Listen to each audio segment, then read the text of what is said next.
سأل الفرنسيين بيوم من الأيام القائد الوطني الكبير السلطان باشا الأطرش، اسمعوا القصة العجيبة هذه. قال له: كم تبلغ نسبة المسلمين السنة في سوريا؟ جاوبهم بكل ثقة، قال لهم 100%. فاستغربوا، قالوا له: كيف وانت زعيم المسلمين الدروز؟ فقال كلمة الخالدة التي سطرها التاريخ بمداد الشرف. قال: عندما سنة في سوريا نصبح جميعنا سنة، يعني لو بتعادوا واحد سني داخل هذه البلاد سوريا كلها سنية، كلنا بنتكاتف معه. بيوم من الأيام دخلت القوات الفرنسية دمشق عشان تحتلها. قف رئيس الوزراء بذاك الوقت فارس الخوري، كان يعني مسيحي، يطالبهم يطالبهم بالانسحاب. فقال له الجنرال غورو، جنرال الفرنسي، قال له: احنا جئنا نحميكم انتم المسيحيين، ما لك تخرج ضدنا.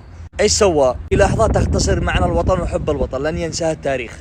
فارس الخوري بصوت عالي قال له: أشهد أن لا إله إلا الله وأشهد أن محمد رسول الله. شوفوا حب الوطن. فحملوه أبناء دمشق على الأكتاف وطافوا فيها الشوارع يهتفوا له تقديرا لشجاعته. موقفه الذي أكد أن سوريا أكبر من الطوائف وأسمى من كل انقسام. هذا هو حب الوطن.